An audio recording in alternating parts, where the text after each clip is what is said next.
क्योंकि योगी ही अब उपयोगी है भारत को हिंदू राष्ट्र बनाने के लिए। साथ है, मोदी जी के साथ ही रहेंगे हम लोग मरते तक। ऐसे नहीं है, हम लोग को वो केजरीवाल नहीं चाहिए जो चाइन बाग में बिरयानी बांट रहा है, जो वक्त बोर्ड को जगह दे रहा है, हमें वो नहीं चाहिए। सेकुलर हैं और ना ही आप हमें बना सकते हो। आप अपनी मानसिकता सेकुलरता रखते हैं तो आप ढोइए इस सेकुलरता को, चोले को, हम लोग नहीं ढोने वाले। किसी पार्टी को सपोर्ट नहीं करता, ना बीजेपी ना कांग्रेस ना आप ना या कोई भी। तो करना पड़ेगा, इस देश के नागरिक नहीं हो क्या आप देश के नागरिक नहीं हो आप? वोट डालते हैं, इंडियन वोट डालते हैं। तो भाई आप क्यों नहीं वोट क्यों नहीं डालते भाई? अपनी वोट का मैं वोट डालता हूँ। पाकिस्तान से करो, लाहौर से करो, सिंध को भारत में मिलाओ, तब समझा जाएगा कि भारत जोड़ो। अगर मुस्लिम्स के पास आदेश जाता है कि आप इधर वोट डालो, तो हिंदुओं को भी ये हलवे खाने वाली आदत छोड़ के एक तरफ जाना पड़ेगा।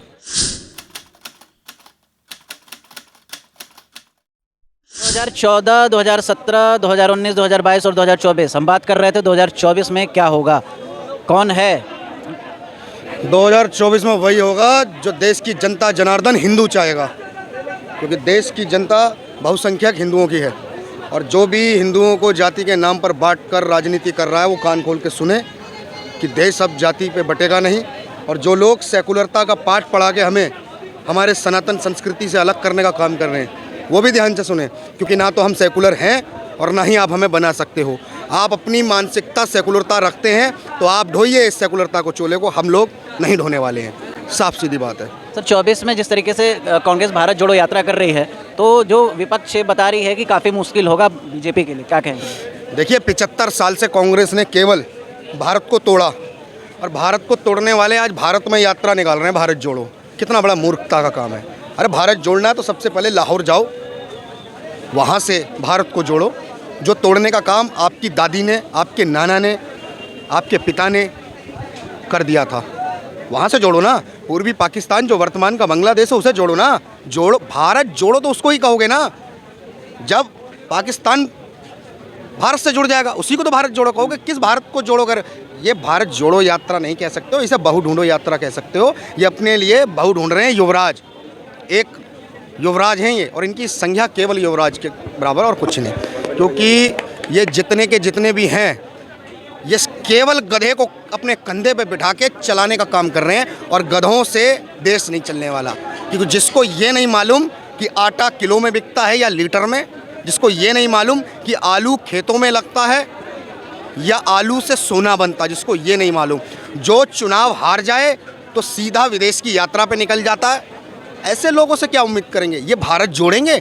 सबसे पहले ये अपनी कांग्रेस पार्टी को जोड़ लें, क्योंकि कांग्रेस पार्टी आज तक ये केवल रिमोट की सरकार चलाई और आज आप लोग वर्तमान में देख सकते हैं कि रिमोट से ऑपरेट होने वाली कांग्रेस पार्टी अब चल रही है। खड़के कौन है? अरे आपके पास कोई भी ऐसा युवा उम्मीदवार नहीं है दिल्ली या पूरे हिंदुस्तान के अंदर। आपका युवराज अमेठी से भाग जाता है अपने दादी की सीट को छोड़ के, अपनी माँ की सीट को छोड़ के। आप इसी से प्रभाव समझ सकते हैं कि कांग्रेस का अस्तित्व खत्म हो चुका है। किसी कीमत पे भारत जोड़ो ये यात्रा हो ही नहीं सकती है। ये जितने भारत जोड़ो यात्रा के नाम पे सड़कों पे दौड़ रहे हैं सारे के सारे मूर्ख हैं। बिन बुलाई बारात ये चल रहे हैं, क्योंकि वो बारात में जो दूल्हा घूम रहा है ना उसके लिए कोई बहू नहीं मिल रही है, केवल बहुओं को लेके ढूंढ रहे हैं। क्योंकि आप लोग देख रहे हैं ना महिलाओं के साथ कैसे वो गले लगा के चल रहे हैं। हमारी संस्कृति के अंदर ना चाहे बेटी हो चाहे बहू हो उसको एक सम्मान दिया जाता है। आप उसके बाहों में गले डाल के नहीं घूम सकते हो। और आप ऐसे जब इतनी बड़ी विपक्ष की पार्टी में, अब खैर इतने बड़ा विपक्ष तो ये रहा नहीं, विपक्ष तो खत्म हो गया, लेकिन एक बार वर्तमान से पहले जब इनका भविष्य था वो बहुत बड़ी पार्टी का था। आप उसके युवराज हो। हमने वो भी देखा कि हरियाणा के अंदर आपकी सरकार कैसे अपने दामाद को फ्री में ज़मीनें अलॉट कर रही थी, देखा है हमने। पूरा डीएलएफ बेच के खा गए ये भारत जोड़ो की बात करते हैं। क्या भारत जोड़ोगे? बेच के तुमने ज़मीन खाई, बेच के तुमने देश खाया, सब कुछ तो बेच दिया, सब कुछ तो बर्बाद कर दिया। जो राजनीति में तुमसे ऊपर गया तुमने उसको मारने का काम किया, उसको ख़त्म करने का काम किया। क्या है ये?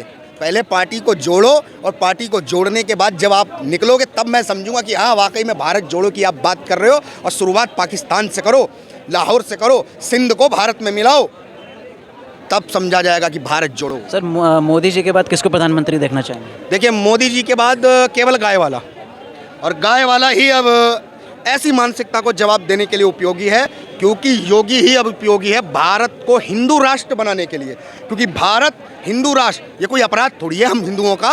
जब 4 लोग डिसाइड करते हैं कि भारत का एक टुकड़ा पाकिस्तान बनेगा, एक टुकड़ा पूर्वी पाकिस्तान बनेगा, और उसके बाद वही 4 लोग उसको इस्लामिक कंट्री घोषित करते हैं, तो ये 4 लोग कौन होते हैं भारत को सेकुलर घोषित करने वाले? भारत हिंदू राष्ट्र था, है, और अब बस औपचारिकता रह गई है पेपरों की, वो केवल गाय वाला करेगा और कोई नहीं करेगा। मैं मानता हूँ कि मोदी जी ने जो भी बाहरी कंट्री के साथ जो भी रिलेशनशिप सब कुछ सही किया, सब सही है, ठीक है भाई। आप पहले अपना घर तो मजबूत कर लो, इंडिया के अंदर भी तो कुछ कर लो पहले, जो स्टेट लेवल पे है। या सही बात है, देखो भैया की सही बात है, इंडिया के अंदर मजबूत कर लो पहले जो आज मेरे देश के अंदर। मेरी बात सुन लो भैया, आप बस गुजरात को डेवलप करते जा रहे हो, हाँ, जो आपको स्टेट है उसको डेवलप करते जा रहे हो। मेरा एक जवाब है, आप बताओ भैया, जब आपके घर में कोई सपोज करो कोई घर में शैतान आ गया, ठीक है, घर भाई पूरा भारत देश है, हाँ, और उसने पूरे देश को ना उलझा दिया, बिगाड़ दिया, ठीक है, हर तरीके से।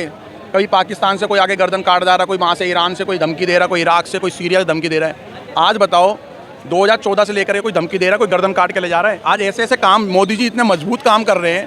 आज धमक है ना मोदी जी की, धमक है 58 कंट्रियों में। आज वो इस्लामिक कंट्रियाँ मोदी जी को वहाँ का नागरिकता का बुला करके और बड़े मंच से उनका स्वागत कर रही है, नागरिकता दे रही है वहाँ की। मैंने बोला ना, मैंने वो बात बोला कि बाहरी कंट्री के साथ जो भी रिलेशनशिप इंडिया का बेहतर हुआ है, वो बात काबिले तारीफ है, ठीक है। 5वें नंबर पे पहुंच गया भाई हमारा देश भाई, तो वो 5वें नंबर पे पहुंच गया, जहाँ पर हमारे देश के अंदर IAS IPS मेरे ख्याल से, जहाँ पे 100 में मेरे ख्याल से 42% थे ना, आज 74% मेरे देश के अंदर IAS IPS commissioner, DCP ACP SSP sub inspector SI inspector भाई ये हैं, SHO हैं। आज बताओ क्या मोदी जी ने करवाया वो भाई, ये सब वो तो भाई स्टूडेंट्स की मेहनत है भाई। पहले ये कांग्रेस के टाइम पे ये मेहनत कहाँ गई थी? 2014 से पहले कहाँ थी मेहनत? अच्छा भैया एक बात बताओ, आप एक बात उस बताओ, समय में 2014 से पहले जो छापे पड़ते थे ED के, CBI के, तो मात्र 17 या 18 छापे भाई सिद्ध होते थे, अपने नेटवर्क पर खर्च कर लो। आज 2000 छापे पड़ रहे हैं ना भाई साहब, 2000 छापे। हाँ, ये पार्टी जो भी है सत्ता में, जो भी पार्टी में ना, जो भी पार्टी सत्ता में रहती है ना, जब वो सत्ता से हटती है ना, तब उसका हर चीज सामने आ जाता है, आ जाएगा, ठीक है। देखो भाई साहब, जो पार्टी भैया कमजोर रहती है ना, बीजेपी जो सरकार है उसको बस ऐसे ना, ही हमारे देश के लिए बहुत अच्छी सरकार है। और सर राजस्थान में बीजेपी की सरकार थी, ठीक है, अभी नहीं है, ऐसा कुछ सामने तो नहीं है। क्या तो जर्जर हो गए हालत। क्या सामने नहीं है? राजस्थान में बीजेपी सरकार थी, ठीक है, अभी कांग्रेस सरकार। आपने बोला कि सरकार जाने के बाद चीज़ें सामने आती है, अभी तक कुछ ऐसा सामने नहीं आया, तो उसमें क्या? कुछ समय देख, मैं ये नहीं बोल रहा हूँ कि आएंगी ही, ठीक है, मैं बस एक बात बोला आपको, ठीक है। और दूसरी बात ये कि कांग्रेस और बीजेपी, देखिए मैं किसी पार्टी को सपोर्ट नहीं करता, ना बीजेपी ना कांग्रेस ना आप ना या कोई भी। तो करना पड़ेगा, इस देश के नागरिक नहीं हो क्या आप देश के नागरिक नहीं हो आप? वोट डालते हैं, इंडियन, वोट डालते हैं, तो भाई आप वोट क्यों नहीं डालते भाई? अपने वोट का मैं वोट डालता हूँ भाई, युवा की एक पावर सेकंड, कहाँ गई? अभी मैं वोट इस साल से देना स्टार्ट करूंगा, ठीक है। किसको दोगे आप? अपने वोट बताओ किसको? मैं उसी को दूंगा ना, मेरे को जब फेस नजर आएगी कि हाँ भाई ये बंदा मेरे को सही लग रहा है, मैं उसको वोट दूंगा। अच्छा, आप वोट उसको दोगे जो गली में झाड़ू पोछा लगवा रहा है, गली में नाली कचरा साफ कर रहा है? कि आप उसको वोट दोगे जो देश की सीमा मजबूत कर रहा है? आप उसको वोट दोगे, किसको दोगे? दोनों ही चीजें जरूरी है, मैं ये नहीं बोल रहा कि सिर्फ इंडिया को इंटरनली आप स्ट्रॉन्ग कर लो, जरूरी है भाई, दोनों ही चीजें जरूरी हैं। अच्छा, दोनों चीज जरूरी है। पहले फर्स्ट किस क्या जरूरी है आप बताओ? आप एक बात बताओ, हाँ, आपको हाँ, आपकी अगर हेल्थ खराब हो, हाँ, ठीक है, हाँ, आप पहले अपना हेल्थ ठीक करोगे या पहले आप ऑफिस जाओगे काम करने? ठीक है भाई, हेल्थ ठीक है, मजबूत है, बढ़िया, फर्स्ट क्लास है भैया, भाई। मैं कब हमारे बोल रहा हूँ देश कि में आपकी सुनो, हेल्थ खराब मेडिकल है? और मेडिकल एम्स में देखो ना जाकर के मैं भाई। इंडिया की हेल्थ की बात नहीं कर रहा, हाँ। मैं आपको एक एग्जांपल दिया, एज अ मान लो भाई कि देखो आप एक सुनो, कंट्री हो, ठीक है, मैं इस देश का नागरिक हूँ, मेरी हेल्थ से पहले मेरा देश की ना सीमा मजबूत होनी चाहिए, ठीक है जी। मेरे देश के जो 130 करोड़ लोग हैं ना, वो मजबूत होने चाहिए।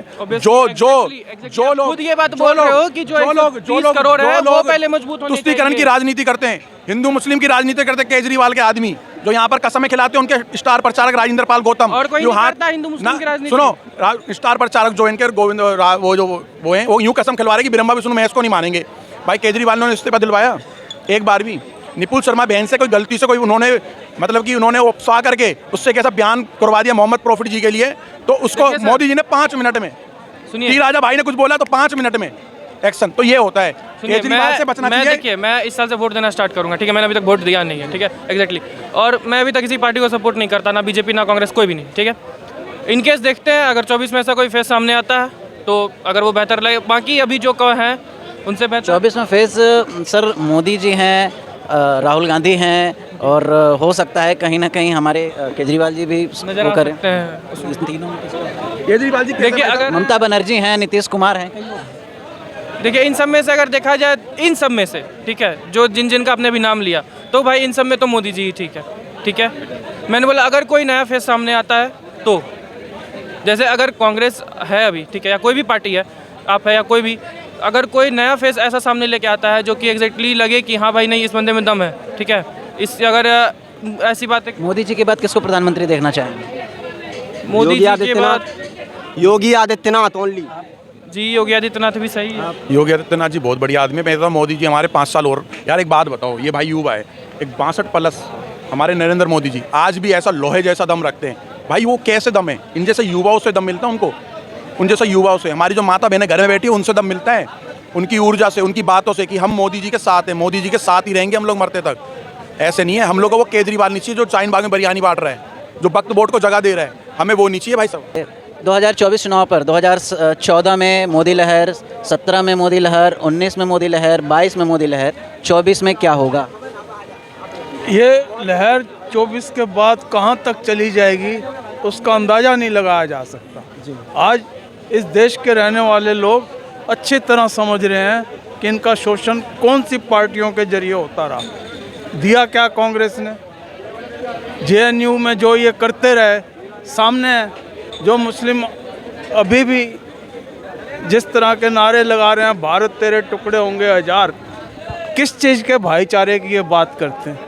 हम लोगों को अगर मुस्लिम्स के पास आदेश जाता है कि आप इधर वोट डालो, तो हिंदुओं को भी ये हलवे खाने वाली आदत छोड़ के एक तरफ जाना पड़ेगा।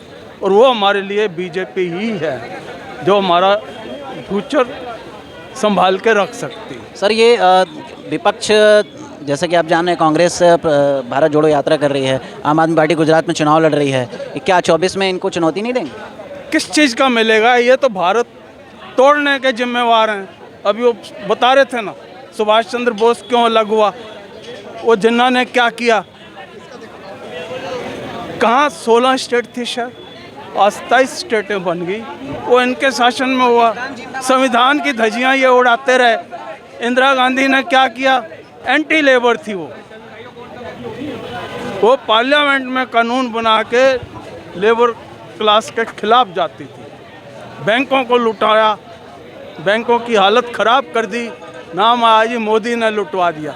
आज बैंक सबसे स्ट्रांग हैं, उनके सारे एनपीए ख़त्म हो चुके हैं, उनकी शेयर वैल्यू कैसे भाग रही है हर कोई देख रहा है। आप साफ देखिए ना, पाकिस्तान जिंदाबाद का नारा हो, ये बीजेपी का रहना बहुत ज़रूरी है। पाकिस्तान जिंदाबाद का नारा हो या कोई भी असामाजिक तत्व का जो लोग रहता है, वो सबको कांग्रेसी स्थान देता है और नारा भी उसी लोग के रैली में लगता है, चाहे वो ओबीसी हो चाहे वो कांग्रेस हो। लगा था कि नहीं? वीडियो भी आया था सामने, तो आप खुद देख लीजिए ना, जहाँ पे इस सब तरह का लग रहा है। आपको क्या लगता है ये लोग भारत जोड़ो यात्रा कर रहे हैं? और दूसरी बात जो आप बोल रहे हैं कि सामने विपक्ष में कौन कौन है, विकल्प ही नहीं है हम लोग के पास। बीजेपी का हम सपोर्टर नहीं है, क्योंकि हमको तो ना बीजेपी अभी खाने दे रहा है ना कांग्रेस दे रहा है। हम आपको एक ही बात बताते हैं कि विकल्प नहीं है। जब तक बीजेपी के सामने एक स्ट्रांग पार्टी नहीं आएगा, नेशनलिस्ट पार्टी नहीं आएगा, धर्मवाद जो सनातन संस्कृति को फॉलो नहीं करेगा, तब तक बीजेपी के सामने कोई टक्कर देने वाला नहीं है। बीजेपी के बीच थे 2024 में क्या होगा, इस पर बातचीत कर रहे थे, और वो तो देखना दिलचस्प ही होगा 24 के चुनाव में। नमस्कार, मैं विशाल सिंह, कैमरामैन अनुज के साथ ट्रेंड भारत।